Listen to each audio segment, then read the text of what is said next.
My name is Lee Hammock. I'm the lead game designer on Fallen Earth. Fallen Earth is a massively multiplayer online game set in the southwest United States, 100 years after the world has been devastated by a virus called the Shiva Plague. And those it did not kill, it turned into horrible, horrible mutants. So you've got a world of falling down buildings, lots of graves, animals with 2 heads, people with crazy powers, all trying to find the last bit of good food left in the world and survive another day.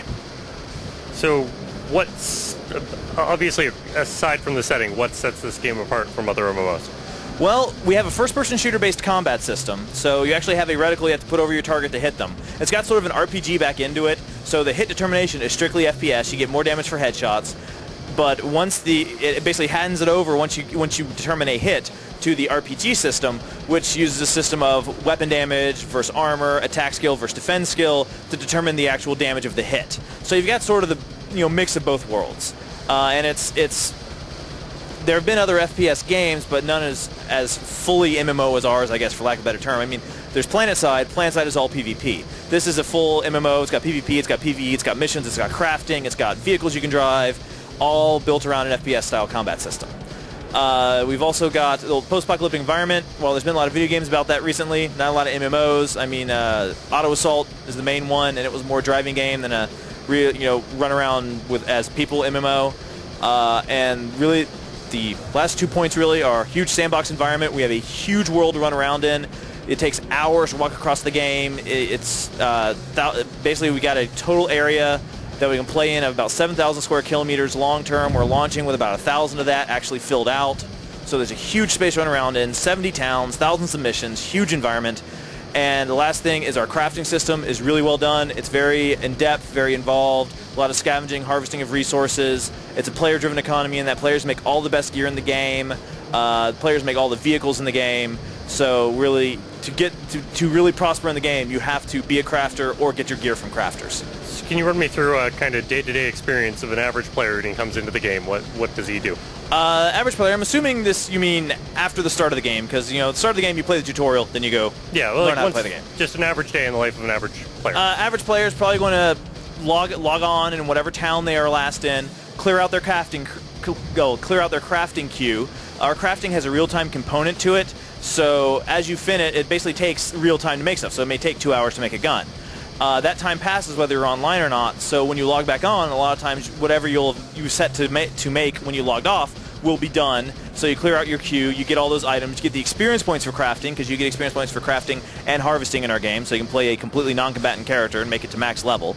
So you clear out all that, figure out what missions you're going to do that day, or what your first activity is. You could, like I said, you go do missions. If you want to go do PvP, work on your faction rating, go harvest resources. If there's a specific item you want to collect, choose which one of those things you want to do. Head out from whatever town you logged out in. You don't have to log out in towns, but most people do. It's safer that way. A lot of characters will use vehicles to get to wherever the location they're trying to get to. We've got horses, different types of horses. Players can train better horses. ATVs, motorcycles, muscle cars, dune buggies. You can put guns on some of these. You can shoot people with your guns while you're on, you can shoot people with pistols while you're on a motorcycle. So a player will, get to whatever location they're going to, which can take a while depending on where you're going. Do their chosen task. If they're doing missions, do whatever their mission entails. They're working on their faction, doing a faction mission or doing a PvP mission to get more faction points. If they're looking for resources, going to where they know a specific resource can be found in terms of scavenging or harvesting, or if creatures drop it. And then sort of going from there. I mean, we have, from the get-go, you can do crafting, you can do PvP, you can do raids. I mean, we have our first raid level bad guy at 10th level. And we have our first major group town and instance at around 7th. So whatever you want to do in the MMO space, PvP, PvE, crafting, raids, it's available throughout the whole level spectrum. It's not the type of game where you play a game up to a point, and then the game completely changes into something else, and then you play that other game. You can do whatever you want to do, you can do it all the way through. Okay. How does your character advancement system work? It's a classless advancement system. As you go through the game, killing things, completing missions, making things, and harvesting things, you get experience points. Every so many experience points, basically experience points take you up levels. Every 10th of a level you go up, you get 2 AP points. Those AP points are then spent on raising your stats, skills, or mutation paths, however you want. Stats determine various basic functions of your character, such as raising your endurance gives you more hit points. Raising your strength lets you carry more stuff. Raising your willpower makes you more resistant to mental attacks. And then you have your skills. Your skills allow you to use better equipment, activate special abilities. Each skill is tied to 2 attributes. For example, rifle is tied to dexterity and perception. If you want to max out your rifle, you have to max out your dexterity and perception. And then you have mutation paths, which allow you to use crazy abilities like path of transmission. You're a walking plague carrier. You can spit plagues and diseases on people. You can develop those. You have to find injectors in play to awaken those mutations inside you. And then once you've done that, you can spend APs on them to raise them. Those mutations are they're not very hard to find, but they're limited by the various factions in the game. Each faction has mutations it teaches, so you have to basically be with a certain faction to get some mutations.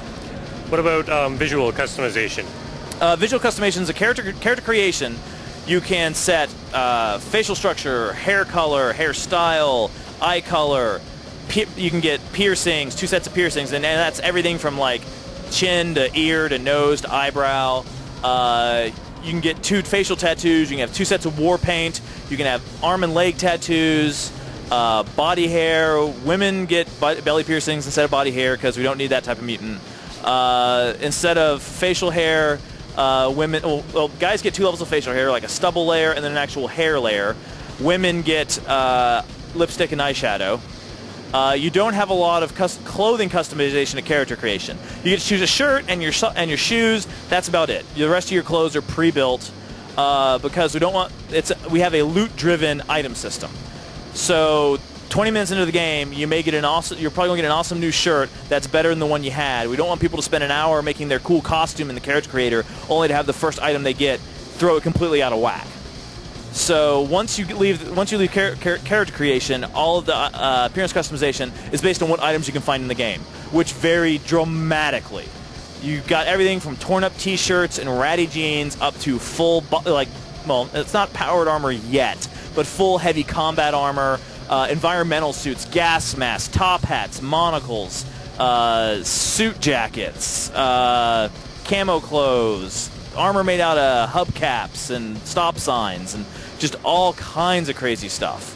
And weaponry, it's the same kind of spectrum, because you start out with stuff like rusty pipes and shivs and paintball guns that have been modified to fire like little metal bolts and crossbows, and you move up to baseball bats with nails in them and parking meters and chunks of concrete on the ends of metal rods, and you eventually get up to like swords and assault rifles, rocket launchers, shotguns, all kinds of stuff.